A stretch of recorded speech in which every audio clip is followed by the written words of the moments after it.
After almost 14 years of bloody and deadly civil war, the Assad regime has finally collapsed, with Bashar al-Assad, the president of Syria, fleeing the capital. This marks the end of a tyrannical 50-year dynasty that Syria has had to painfully endure. On the 8th of December, exactly 9 days after the Hayat Tahrir al-Sham led the rebel coalition that took over Aleppo, Syrian rebels appeared on state television to announce the fall of President Bashar al-Assad's regime. They declared that they had captured Damascus, the capital city, effectively ending the Ba'athist rule in Syria. This announcement sent shockwaves throughout the world, with everyone wondering, well, what comes next? Even President-elect Donald Trump took to Truth Social to type a lengthy and graphic message about this. Within the nation itself, the streets have erupted into celebrations, with thousands of people taking to the streets, waving flags and chanting, "Freedom."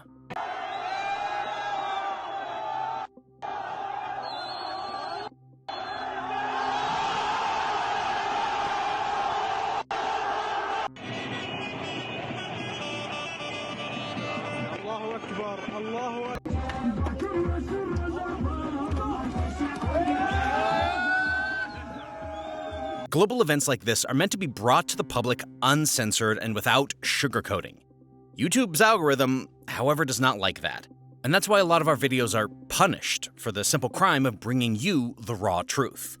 That's why your likes and shares are important to us, as they increase our reach. Please keep supporting us. All right, let's get back to the topic. Given the pace at which these events have happened, let us break this into a timeline so it's easier to follow how the Assad regime has completely fallen to its knees at the hands of the rebels. This advance started on November 29th, when Hayat Tahrir al-Sham, popularly known as the HTS, much easier to pronounce, an Islamist rebel group, seized control of Aleppo. This victory was part of a broader, well-coordinated offensive that saw the rebels capturing several key cities in quick succession, including Hama and Homs. We have a full video on that particular offensive that you can watch here. These victories were pivotal, because they allowed the HTS to amass momentum and resources, positioning them for their advance on Damascus. I will explain the extreme importance of this city and why they wanted it in just a few minutes. As the rebels approached the capital, they employed strategic planning and tactical maneuvers to weaken government defenses. The Syrian army, already strained by years of conflict and defections, abandoned by their allies like Russia and Iran, struggled to mount a strong defense. This weakening of government forces was a crucial factor that facilitated the rebels' swift advances. The rebels then strategically targeted key military installations and infrastructure, disrupting the regime's ability to coordinate its defenses. On December 1st, the rebels made significant gains by capturing Damascus International Airport, cutting off vital supply and escape routes for the Assad regime. This victory was a massive blow to the government's logistical capabilities and morale.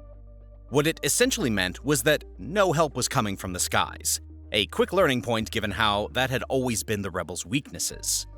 Following this, the rebels advanced on strategic military positions, including the Sadnaya military prison, which held many political prisoners and was a symbol of Assad's repressive regime.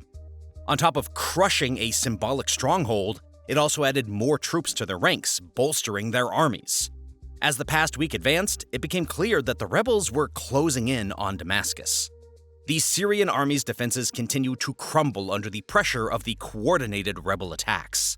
As the rebels advanced into the city, there were reports of sporadic clashes, but overall, the government forces offered little resistance. Their loyalty was also in question, something that we will explore later in the video. This lack of organized defense indicated the regime's weakened state and the diminishing loyalty among Assad's troops.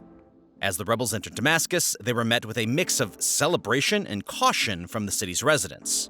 On one hand, the lower-class Sunni Syrians who suffered the most under Assad were in celebration, rejoicing the end of an era. The other groups, like upper-class Sunnis, Shias, Christians, and Druze, have been treading the path of caution, afraid of what the Islamist rebels will do. Now, on the 8th of December, 2024, the rebels officially announced their control over Damascus on state television. They also announced how Bashar al-Assad had fled the country. Now it was independently confirmed that Assad and his family members arrived in Moscow, where they were under the protection of his fellow dictator, Putin. His departure signaled the complete collapse of the regime. Without its leader, and with key military positions under rebel control, The remnants of Assad's government has disintegrated. The prime minister has been escorted out of his home by rebel fighters in a move that's meant to symbolize a transference of power. In a speech broadcast on his Facebook account, Syrian Prime Minister Mohammed al-Jalali said, "This country can be a normal country that builds good relations with its neighbors and the world." He proceeded to say that he was willing to relinquish power in a free and fair election. The speed and efficiency of this overall rebel offensive left little room for the regime to regroup, get help, or counterattack, and now they have been utterly crushed. This truly marks the end of the Assad regime, and the beginning of something entirely new, and for certain generations, foreign to Syria. The rebels, now in control of the capital, have called for unity and urged citizens to protect public property and maintain order during this transition period. However, the future remains uncertain, with concerns about potential power struggles among various rebel factions and the challenges of rebuilding a war-torn country. We will dive deeper into that in just a few minutes. By now, I'm sure you've guessed that for the Assad regime to fall so quickly and decisively, there had to have been international actors in the background. And you'd be right. Starting with Turkey. They've been heavily involved in the Syrian conflict from the beginning. Turkey shares a long border with Syria and has supported various opposition groups aiming to overthrow Assad. They provided military support, training, and safe havens for rebel fighters. Turkish forces have also carried out operations against Kurdish groups in Syria, which Turkey considers a threat due to their ties with the Kurdistan Workers' Party. While Turkey has officially denied direct involvement in the final offensive, it's believed they played a crucial behind-the-scenes role by backing the rebels and facilitating their operations. This support made it easier for the rebels to attack swiftly in an organized fashion. It's not just Turkey either. The United States has had a role in this as well. Initially, the US supported moderate rebel groups with training, arms, and financial aid. They aimed to weaken Assad's regime and push for a democratic transition. However, the focus shifted over time, especially with the rise and labeling of terrorist groups. The US then prioritized fighting terrorism and supported Kurdish forces in northern Syria. Although the US didn't play a direct role in the recent offensive against Assad, their earlier efforts to weaken the regime and combat terrorism contributed to the overall destabilization. They were chips that weakened Assad over time. Certain Gulf states were also involved in this destabilization. Saudi Arabia and Qatar have been major supporters of the opposition, providing significant financial and logistical support to various rebel factions. Their main goal was to counter Iran's influence in Syria, as Iran has been a key ally of Assad. By funding and supplying rebel groups, Saudi Arabia and Qatar played a significant role in sustaining the opposition forces through the conflict. And that leaves us with Russia and Iran. I'll dive deeper into the continual roles that they have played in the next few minutes, as these two have been the key Assad allies. Coming back to the capital, there is a reason why the rebels put so much effort into concentrating their attacks on Damascus, instead of other potential strongholds. The fall of Damascus and the collapse of the Assads have always been interlinked, and hence one has led to the other. Damascus holds immense significance in the Syrian conflict for several reasons that intertwine politics, history, strategy, and symbolism. As the capital city, Damascus serves as the political and administrative heart of Syria. It's where the central government operates, making it the primary seat of power. The city's symbolic importance also cannot be overstated. Damascus has a rich historical and cultural heritage that dates thousands of years back, making it a powerful symbol of Syrian identity and continuity. Its capture by rebel forces is not just a strategic victory, but also a major psychological blow to the Assad regime and a victory for the opposition. In the hearts of the people, whoever holds Damascus holds Syria. Even looking at this strategically, Damascus is crucial due to its central location. It acts as a hub for transportation and communication networks throughout the country. Controlling Damascus allows the rebels to disrupt the regime's ability to coordinate military and logistical operations effectively. This strategic positioning means that whoever controls Damascus can influence much of the surrounding region, effectively tipping the scales in the conflict. With supply lines disrupted and communication networks broken down, it's going to be easy to sweep any remnant Assad factions that may try to mount any feeble resistance. When you look at it economically as well, Damascus is an important center as it houses key infrastructure and resources that are vital for sustaining any prolonged effort. The capture impacts the regime's financial stability, as losing control over major economic assets weakens the government's ability to fund and supply its military forces. Additionally, the fall of Damascus attracts significant global attention and can influence international response and aid. The capture of the capital can shift diplomatic efforts,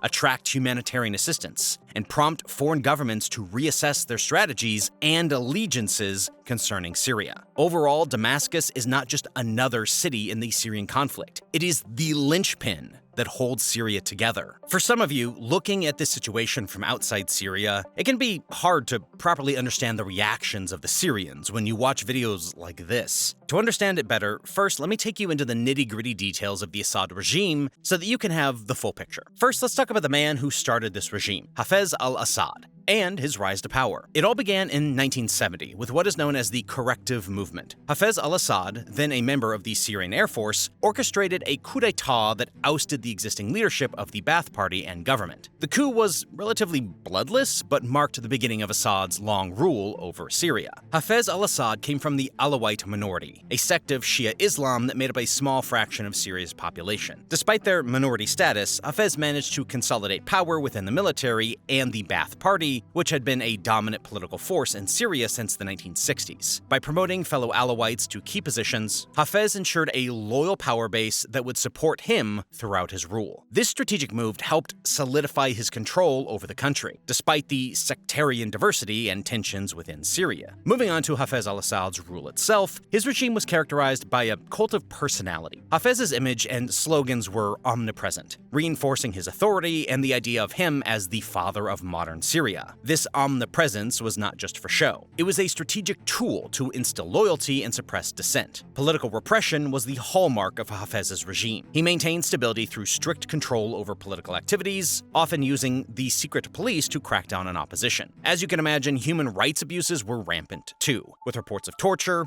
extrajudicial killings, and disappearances being all too common. Despite this, Hafez managed to maintain a semblance of stability in Syria, largely through fear and centralization of power. Hafez al-Assad implemented key policies that aimed to modernize Syria and maintain his grip on power. He focused on building a strong military and maintaining an authoritarian state. His regime also nationalized industries and implemented land reforms, which were intended to boost the economy but often resulted in inefficiencies and corruption. When Hafez al-Assad died in 2000, his son Bashar al-Assad took over the presidency. The transition to Bashar's rule was somewhat smooth, as it had been orchestrated well in advance. Bashar, an ophthalmologist by training, was initially seen as a potential reformer, and there was a hope that he would bring a more modern and open approach to the Syrian government. True to form, in the early years of Bashar's rule, there were indeed some signs of reform. He allowed for a brief period of political openness known as the Damascus Spring, where intellectuals and civil society groups were permitted to express their views more freely. However, this period was short-lived. The initial reforms quickly gave way to repression as Bashar's regime clamped down on dissent, fearing it would undermine their authority. Bashar was exactly the opposite of what the people hoped for, as he turned out to be a ruthless dictator, no different from his father. His regime even brought the same oppression, fear, and suffering that they had hoped was past them. The regime's unwillingness to address the grievances of its people and its reliance on brutal force to maintain control only deepened the divide between the government and its citizens. This worsened when the Arab Spring made its way to Syria. That was the time when all hell broke loose. The Arab Spring protests in 2011 were a period when people across the Arab world started demanding more freedom, democracy, and an end to authoritarian rule. Inspired by successful uprisings in Tunisia and Egypt, where the citizens had forced their presidents to resign, Syrians took to the streets with similar hopes. The trigger events for Syria's protests were particularly heartbreaking, as in the southern city of Dara, a group of teenagers were arrested and tortured for writing anti-regime graffiti. This act of brutality by the authorities sparked outrage and protests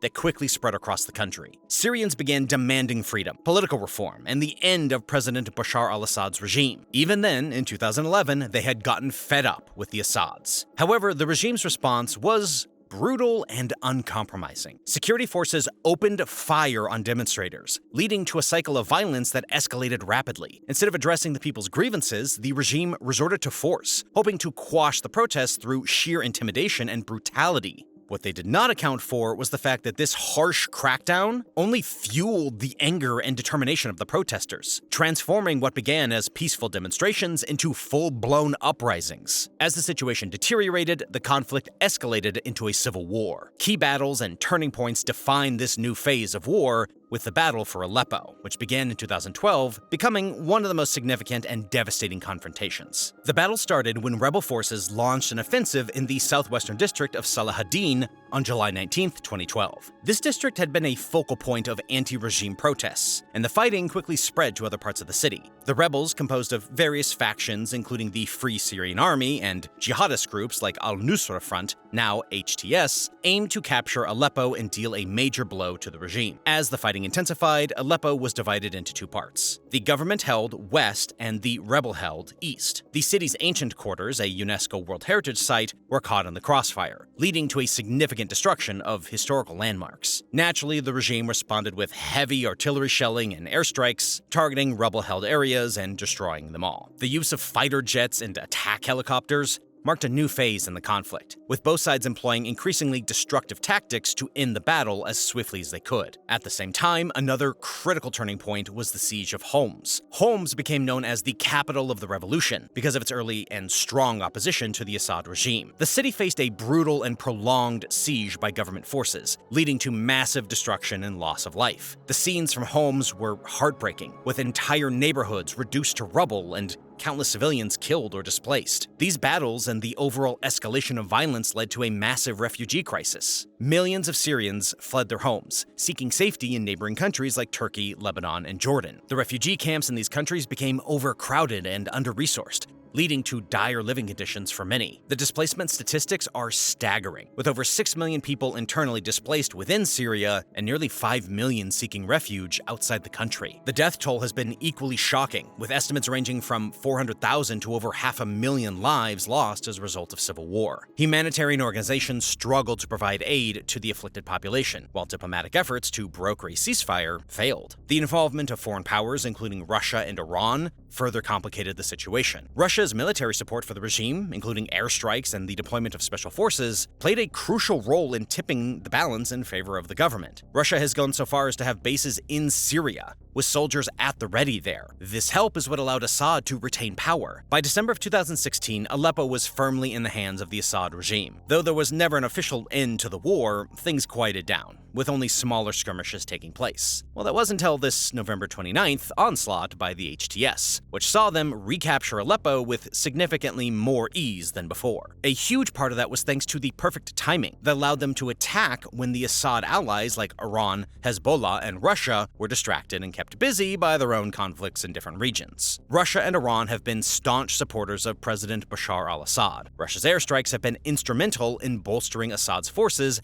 and tipping the balance in the regime's favor in several key battles. Iran, meanwhile, has provided ground support through its Revolutionary Guards and allied militias, including Hezbollah. This military aid and economic support have been no small feat, and they have been crucial for the regime's survival. In fact, since its military intervention in 2015, Russia has spent billions of dollars supporting the Assad regime. Estimates suggest that Russia has spent around $4 billion annually on its military operations in Syria. Iran has also been spending quite significant sums, with estimates suggesting that Iran's annual expenditure on military and economic aid to Syria ranges from $6 billion to $15 billion.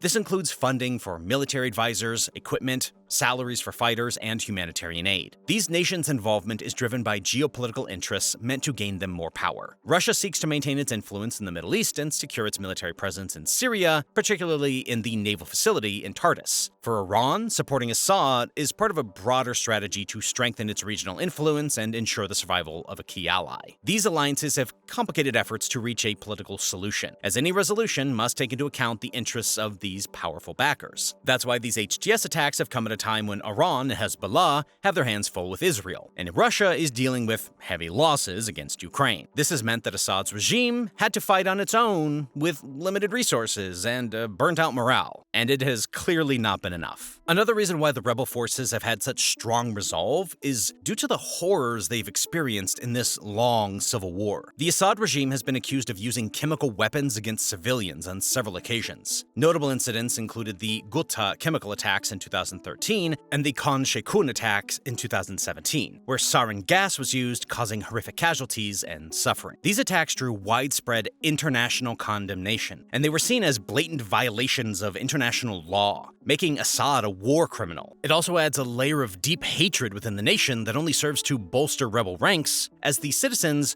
try and join to get some sort of vengeance for loved ones lost. This targeting of civilians has been another grim feature of the war. The regime and, at times, rebel groups have been accused of indiscriminate bombings, including the use of barrel bombs in residential areas. This tactic has resulted in significant civilian casualties and widespread destruction of infrastructure. The aftermath of these attacks have left communities devastated, with survivors struggling to rebuild their lives amid the rubble. Though the international condemnation has been strong, the response has been mixed. The United Nations and human rights organizations have documented these violations and called for accountability. However, geopolitical interests and alliances have often hindered effective action. Russia, using its veto power in the UN Security Council, has blocked resolutions aimed at sanctioning the Assad regime and holding it accountable for its actions. This has led to frustration and calls for reform in the international system to better address such atrocities. When you look at the humanitarian impact that the war's had, you start getting appalled at things like Russia's vetoes. Besides the immediate loss of life and displacement, the war has caused widespread suffering and deprivation. Access to basic necessities like food, clean water, and medical care have been severely restricted in many areas. Schools and hospitals have been targeted and destroyed, disrupting education and healthcare services. The psychological impact on the Syrian population, particularly on children, has been immense, with many facing trauma and mental health issues due to the ongoing violence and instability. It has been a cesspool of destruction that has left pain and death in its wake. What many don't realize is that all these factors have been chipping off Assad's power. To start with, this prolonged conflict, starting from the Arab Spring to date, has severely strained Syria's resources. The economy deteriorated rapidly due to the disruption of trade, destruction of infrastructure, and rampant unemployment, with the rate hovering close to 15%. The regime struggled to maintain control as the economic situation worsened, weakening its grip on power. No prolonged war will succeed if the money is compromised, and that's exactly what Bashar has had to learn the hard way. Also, the regime's tactics, including the use of chemical weapons and indiscriminate bombings, led to a significant loss of popular support. Reports of atrocities and human rights abuses alienated many Syrians, fueling the rebellion further. It even resulted in the defection of some of his own troops in the face of these atrocities. Additionally, we can't speak of Assad's loss of power without factoring in the weakening of his key allies. Russia, embroiled in its own conflict with Ukraine, has had to divert attention and resources away from Syria. Iran, facing economic sanctions and regional confrontations, could no longer provide the same level of support. Combined with the factors I previously spoke on, what this meant was that the legs were cut out from underneath Bashar's feet. It's no wonder the government militia offered very little resistance compared to what was expected. Fast forward to the present, and we have seen the tide turn against Assad. This rapid advance and capture of key strategic locations by the rebels have been the nail in the coffin. With all that said, where does all this leave Syria at its present situation? Looking at the bigger picture, the collapse of the Assad regime is a pivotal moment in Syrian history. However, as that Assad door closes, other dangerous doors have opened. One of the most pressing challenges facing Syria is now the potential power struggles among the various rebel groups. The opposition coalition that led the offensive attack against Assad's regime is a patchwork of different factions, each with its own agenda and a vision for Syria's future. Hayat Tahrir al-Sham, HTS, is the largest and most organized group among them. HTS, formerly known as Jabhat al-Nusra, is an Islamist militant group that originated as Syria's branch of al-Qaeda. Their primary goal has been to overthrow Assad's regime and establish a government based on Islamic principles. Although they've attempted to distance themselves from their jihadist past and present a more moderate image, they remain classified as a terrorist organization by many Western governments. Another significant group is the National Front for Liberation, an umbrella group of various Syrian opposition factions. Their vision for Syria includes the establishment of a democratic government that respects human rights and ensures the rule of law. The NFL has participated in military operations alongside the HTS and other groups, aiming to create a unified opposition front against the Assad regime. Ahrar al-Sham is another prominent Islamist group in Syria. Their vision for the country includes the establishment of an Islamic State government by Sharia law. The group has been involved in various alliances and conflicts with other opposition factions and has a significant presence in northern Syria. Similarly, Jaish al-Itza is a rebel group that has been active in the southern regions of Syria. They envision the removal of the Assad regime and the establishment of a government that represents the interests of all Syrians. The group has participated in several military operations against government forces and has been a key player in the southern front of the conflict. Lastly, we have the Nur al-Din al-Zanki movement, the Salafist rebel group active in northern Syria. Their vision also includes the establishment of an Islamic State governed by Sharia law. The group has been involved in various alliances and conflicts with other opposition factions and has been a significant presence in northern Syria. What is interesting and potentially horrifying about all this is that each of these groups has its own vision for Syria, and their goals often overlap, but also differ in significant ways. The main unifying factor thus far was the toppling of Assad's regime. Now that the mutual goal has been attained, we can be guaranteed that internal disputes are about to start. The hope we all share is that it does not lead to more loss of life and war, but instead is settled peacefully. So what does the global community think of all this racket that's been happening? Well, with Assad in the wind, the international reactions to Assad's fall have been varied. World leaders have been closely monitoring the situation, calling for calm and cooperation. Russia, which has been a staunch ally of Assad, has urged its citizens to leave Syria, indicating a significant shift in its stance. The United Nations has expressed concern over the displacement of hundreds of thousands of people and fears that the number could rise significantly. Efforts are underway to provide humanitarian assistance to those affected by the recent offensive and the ongoing conflict. President-elect Donald Trump has commented on the situation, saying that the U.S. military should stay out of the fast-escalating conflict in Syria. He mentioned in his post on Truth Social that this situation is not our fight.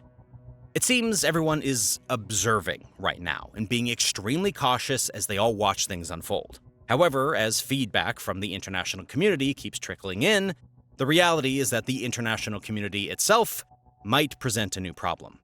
With the complicated relationships that Syria has with so many nations and groups, there is a danger that all these groups will want a piece of this new Syria. The undeniable truth is that the future of Syria remains uncertain, with ongoing battles and shifting alliances still taking place. As Syria moves forward, the international community will play a crucial role in supporting the transition and ensuring that the aspirations of the Syrian people for freedom, justice, and democracy are realized. The challenges ahead are undoubtedly significant, but this moment, right now in history, offers a glimmer of hope for a brighter future in Syria. For those generations in Syria who have never known peace and freedom, this is a new opportunity, the beginning of a whole new world of possibilities. As for us, well, we'll be right here updating you on how everything keeps unfolding, with the sincere hope that we can finally have peace in Syria and in the Middle East.